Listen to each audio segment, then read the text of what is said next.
اوصاف الله خو دیو خشت اخلاق پکې الله خو دیو نو بولی په شروع شو نو قیمت دې حد تور رسید چې یو سړی پکې یو سوداګر وی چې د دې بد پتل کې واچو نو چې څومره سره زر د وزن برابرۍ پاغه ظالم دې حد قیمت ورسید پلار باندې د مصر وزیر خزانه تیرې ده عزیز مصر چې هغه قتل بولی شروع داو خلق صفاتونم کوي تماشې لم خلق راغلي دي الکه وسه چل دي وې دا یو قافله والا چې یو غلام راوسته دي خرڅي دا دومره غنه غونه دا صدا وی هغه ډیر زیات خشتا لګته ډیر خوبصورت دی او ډیر خو اوصاف والا دی نو دا هغه قیمت چا سره نه برابرېږي او بولی په شروع ده چې عزیز مصر د مصر وزیر خزانه ورغه ورته او قتل قدرت د دمین سر رب العالمین پیدا اوس الله سکه د پیغمبر د غیګ نه الله کوي ته ورساو او د کوي د ویخ نه رب العالمین د بادشاہي دربار ته اوس رسي ور الله چې سکه د انسان په عقل کې نه تیریږي بهر کیف چې دی بادشاہ وتو قتل محبت پیدا شي پیسونه ته بولی ورسېدله وې دا مخامخ سوداګری اخلي او دی وی چې د دې پتل کې باچو مو چې څومره سره زر د سره پتل کې په وزن کې برابرۍ کې پاغه اخلي وزیر خزانه وی عزیز مصر وی زیر دینه پر زیات والو وی پسو اخلي وی چې دا مالک څومره غواړي پاغه ده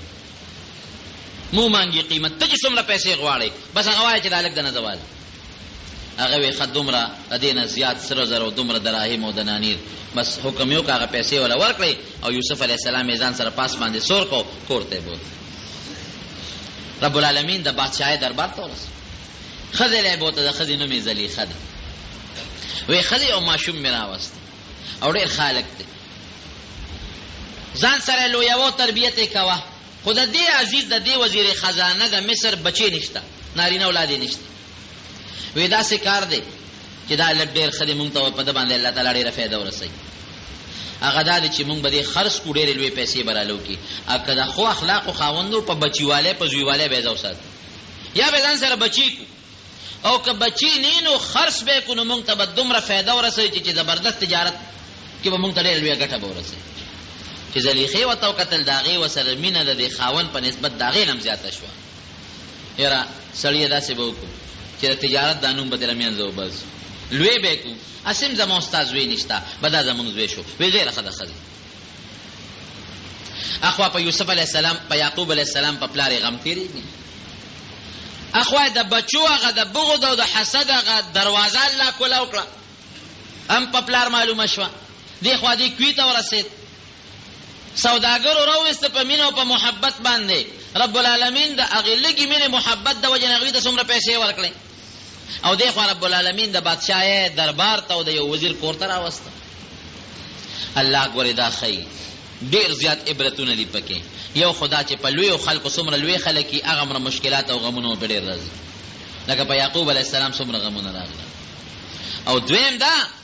چې په بچی باندې یوسف علی السلام نه رسول رب العالمین ډیر لوی سړی جوړای نو څومره پریشانی او مصیبتونه پیراله الله قران حکیم کې فرمایي ان مع العسر یسرا ان مع العسر یسرا دا طالبان په کویږي چې سختی لګا ده او هغه سره اسانی ډیره زیات رب العالمین راولي او پښتانه موي کنه وي سخت په سرات نو په یوسف علی السلام رب العالمین دومره سختی راوسته کوي تورسید دا غینه پس په الله را ترا ولیدان ته تعالی یو عبرت او یو سبق خای کله باندې پریشانی راشي او سختی راشي نو الله ته فریادونه شروع کا ګیله او شکوې د الله نه مکو فریاد شروع کا رب العالمین بدل هغه سختی او هغه مصیبت په خوشاله باندې بدل کی او بل وی عبرت پکې څه دی ګوره بغض او حسد ډیر خطرناک شی دی د یعقوب علی السلام رونو بچو د خپل رول یوسف علی السلام سره بغض او حسد شروع کړ نو نقصان یې چاته شو ټیک ته ظاهر کې پلار تم ضرر ورساو رور ته ضرر ورساو لیکن د رب العالمین پنځ مختورن سوک شو همدغه د یعقوب علی السلام زامن د یوسف علی السلام رونو ګوره بغض او حسد ډیر خطرناک شی دی ډیر لوی ګناه ده یو حدیث کې راځي د ليله القدر پشپه باندې رب العالمین په هغه مخصوص وخت کې لکه خاص وخت ليله القدر پشپه کې چې په هغه وخت کې رب العالمین هر انسان چې دعا کوي نو الله ولا دعا قبلوي لیکن یو څو کسانو دعا د ليله القدر پشپه په هغه مخصوص وخت کې الله نه قبلوي یو پکې هغه انسان چې مسلمان سره بغض او حسد کوي د ليلة القدر شپه باندې هغه مخصوص وخت دی چې دعا د قبلېدو وخت شپه دې مرونه کړې ده، خو چې د چا په زړه کې بغض او حسد دی هغه دعا هغه وخت کې الله نه قبلوي. یوه. دویم، د عرفات په میدان کې رب العالمین انسانان بخي او داسې بخي چې الله فرشتو ته اعلان کوي چې په دې میدان کې د عرفات په میدان کې الله د فرشتو د انسانان د لرې لرې لارو نه راغلي دي او اے فرشتو تاسو گواهان شئ چې دا ټول انسانان ما وبخل عرفات په میدان کې. نو دا فرشتې الله ته وی رب العالمین تا خو دا وبخل، خو دې کې خو فلان کې ګناهګار دی، فلان کې خو سیل راغلی دی، فلان کې خو ډېر ګناهګار دی، فلان کې خو ریاکار دی، دارې. نو الله ورته فرمایي وی دا ټیک ته چې دا بعضې خلک په ډېر ګناهګار دي، بعضې په غلط نیت راغلي دي، بعضې په سیلونو پسې راغلي دي، بعضې ریاکار دي، خو د عرفات په میدان کې چې دا کم نیکان خلک دي د هغې د وجې نه مې ورسره دغه مبخل. لیکن یو څو کسان د عرفات په دغه میدان کې چې د لرې ځای نه تللی دی او احرام یې تړلی دی او لکونه روپۍ لګولي دي، هغې کې یو څو کسان دي چې هغه د عرفات په میدان کې هم الله نه معاف کوي، نه بخي. یو پکې هغه انسان دی چې مسلمان سره بغض او حسد کوي. دا دومره خطرناک شی دا دړه نه ګورې وباسئ. بغض حسد ضرور سره، د بل سره او د بل سره. او بغض او حسد ولې کوي؟ په دې هم لږ ځان پوهېږه. بغض ولې کوو، حسد ولې کوو؟ بغض او حسد ګورې د الله په کارونو سوال دی، په الله دې اعتراض وکړو.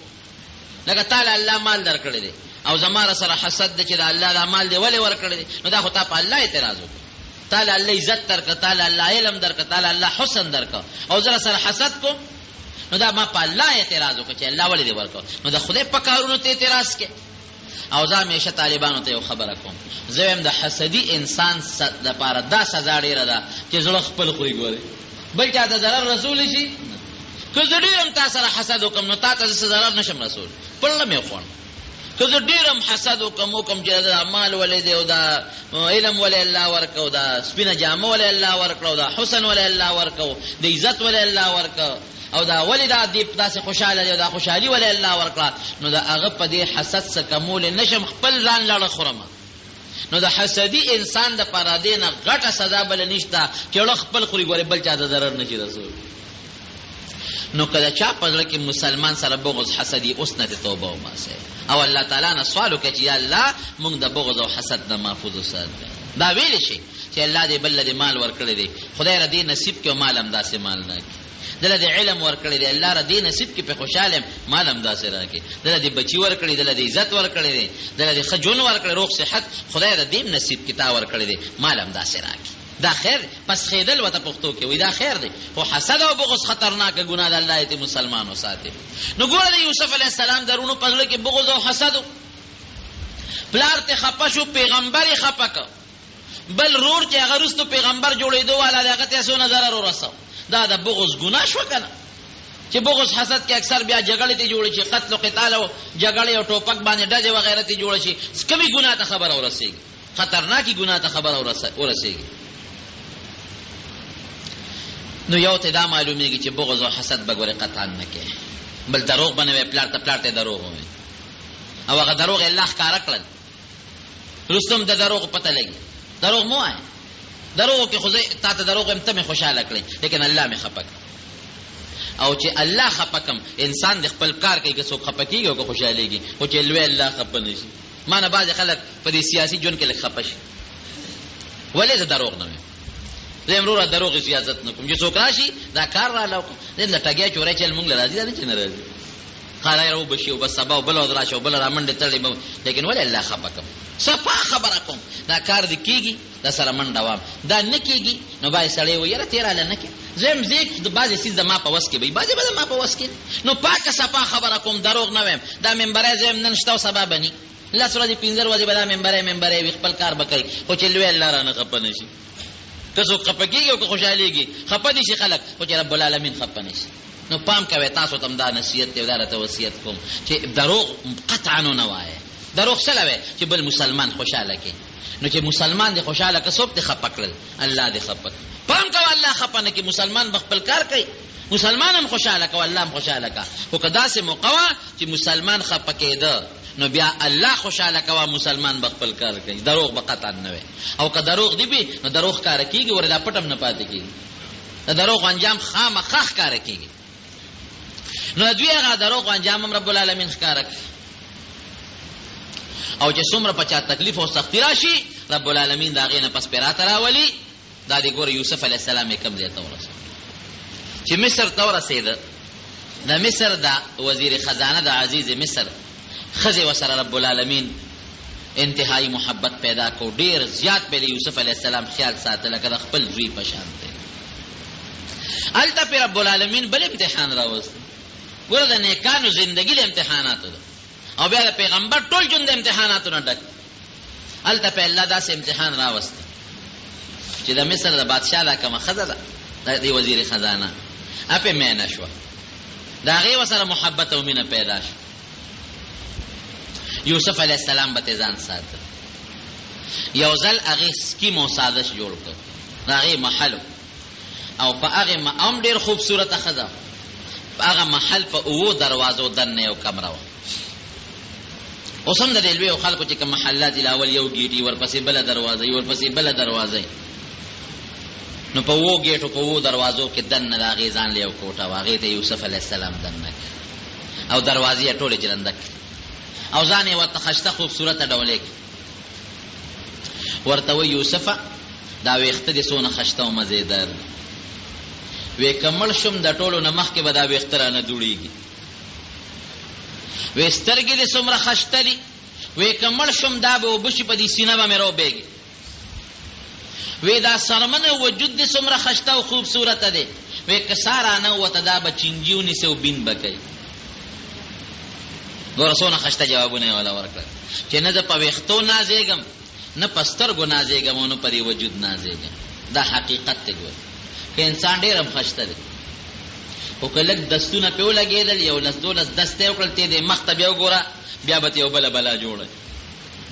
او کله بیمار شو دې شکل ته وګوره نسخه شکل به نه ولي او که ساتي وته د خپل وجود د خپل وارثان هم 2 غنټې نشي ساتل قبر لا بیرسه ناګانه زلیخه ورته لاس واچو چې لاس ورته زلیخه واچو رب العالمین قرآن حکیم کې فرمایي ولقد همت به وراودته التي هو في بيتها عن نفسه وغلقت الابواب د کومه خزه پکور کې چې یوسف علی السلام اوسېده هغه ته د ګناه مطالبه وکړه او دروازې بند کړې ابواب جمع د دروازې بند کړې وقالت هيت لك مطالبه ته او تسوي قال معاذ الله انه ربي احسن مثواي فام کو د الله نه یریګم د الله نه پنۍ غواړم حالانکه ظلمې دي ځوان دي د پیغمبر طاقت مضبوطی خزم د بادشاہ خزه ده ام خوبصورت ده هیڅ کوم نشته میدانم خالی دی وې د الله نه یریګم د الله نه پنۍ د الله په ذات دې ګنا نه پناه غواړم او یو حدیث پاک کې راځي چې رب العالمین دغه وخت یعقوب علیه السلام ورته مخامخ کړ او په دې سینه کې داسې یو غزار ولا ورک بهر کیف ارسچو خو رب العالمین د یوسف علیه السلام په ځل کې دا ګنا نه پیغمبر د ګنا نه محفوظي ها د نبوت نه مخکې مله د ګنا نه ساتي او د نبوت نه رسته هم چې د لاس ور واچ وخت منډه کړې چې منډه کې قدرتي و د دروازه کوله شو ګوره د ګنا نه چې ځان ساتي الله به امداد کوي چې منډه کړې بل دروازه کوله شو وړه دروازې ته به غري چا وته کوله وکړي او چې بار اوت د زلیخې خاون ولاړو او شاته ندی اونیو کمیسم ولا وشله د شاله لمنه ته شروع چې څنګه او دا زلیخه ور پسې ده هغه خپل ناروا او هغه خپل خواهش په مخه غشت دا ور پسې منډه دا دته مخ کې لمنه ته شروع او چې دواړه اوتل د بادشاہ او عزیز مصر مخامخ ولاړ دي چې هغه قتل او خو زاد ما خزه سکي دا لکته مخ کې دا و پسې ده ارسیولې دل یوسف علی السلام خو یریدا خدای خو بچ کاله وته عزیز مصر زما ګناه ګوري نشته ښا دا عزت راو تختیدم او استاد خزه مانه مطالبه کوله او زمانه کمیس مشله او عزت راو تختیدم او هغه خزه سوی اخو ملامت شو ځکه ارشي خاون په خپل سترګو لیدل او ته سوی وینا بادشاہ سلامت دا سه لک دراو سره چې زمانه مطالبه وکړه او ما واپس رانو تختید راو مینی وغه او تختید رانه مانه تختید مانه د ګناه مطالبه کوي او ما رونی و قرآن راو تخته اوس بس کې خدای ماته لاس را چولې ماته ځانو ساتو درانه منډه کړې او یوسف علیہ السلام وینا ماته لاس را واچو زه تیرو تخته دم د ګناه ته مطالبه دی کوله. عزیز مصر اوس دی وخت پریشان ده چې اوس ګناه ده یوسف ته او که ګناه ده ما ده خزه. یوسف علیہ السلام ورته وی چې سیب داسې کارو کچې زما ګناه نه ده د دې ګناه دې ماته لاس را چولې تر تخته دلې الته کې یو ماشوم یو سړی سره پغې کې ماشوم بچي داسې ماشوم بچي چې لا پیر وي د مور هغه ماشوم الله گویا کو شهید شاهد من اهلها ان كان قميصه قد من قبل فصدقت وهو من الكاذبين وان كان قميصه قد من دبر فكذبت وهو من الصادقين. اگر کوټه ماشوم الله گویا او ماشومم د یوسف علی السلام نو چې هغه دغه حپراو کی هغه د زلیخې د خاندان وی عزیز مصر بادشاہ سلامت زه یو فیصله کوم خلکو وی او ماشوم ته ګوره دتی او داغه خبرو ته ګوره ټول ورته مخ ته څه فیصله کوي وی د یوسف کمیسو ګوره ک کمیس لمنه مخکنه شلې دلې وا نو بیا دې دروغجن دی او زلیخه رښتونه ده دغه مخ کې کمیس خو الش لیږي چې د عمله کړي د پزلیخه او د اغیړه نو هغه به جامې شلولې چې ماته منه نږدې کېږي او کمیس لمن شاته شلې دلی نو معلومیږي دا چې غلطي د زلیخه ده او یوسف ګوره پاک دی ته چې تاسو سره جګړه کوم او زما کمیس لیږي د مخې بشلېږي او چې تر پسین خلې او زنه منډه وامه نو چې ستا غلطي نو بیا به زما لمن شلېږي وګوره لمن مخکنه شلې او کروستنه شلې. فلما راى قميصه قد من دبر قال انه من كيدكن ان كيدكن عظيم. او چې کمیس ته وکتل شاته لمن شلې دلې و ماشوم خورشتیا وای ک چرته زلیخي غلطي د یوسف او تاته لاس چولې وي د مخ کې گریوان بشلې دلې دا خو را د شاته لمن شلې دلې دا معلومیږي دا چې تعالی سره چولې دلې منډه والے ان کې استاسو سکیمو مکر چې دا ډېر خطرناک دی. درو ماشومانو په ماشوم والے کې خبرې کړې یو د گواه دی ماشوم خبر وکړه په ماشوم والے کې د یوسف علی السلام پاکوالی په الله راوست. بل په بنی اسرائیل کې اوسړیو جوریج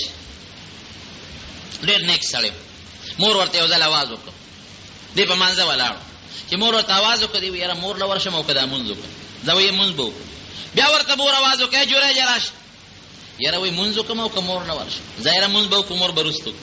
چې په دریم ځل आवाज ورکړ بیا مور له ورنه راغی حالکه نفلی مونږ وکاو ضربه مونږ لاخ کړو مور له ورغلو بل منځونه کو مور وی خدای پاک دې شرماو خیر یې وتاو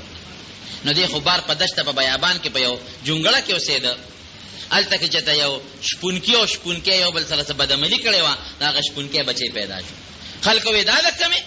تا خو واده شوی نه وی دا دغه په جونګړه کې چې کمزبرګ ناسه دا داغه نه خلک را الخاد ته په جونګړه کې دی ته دیره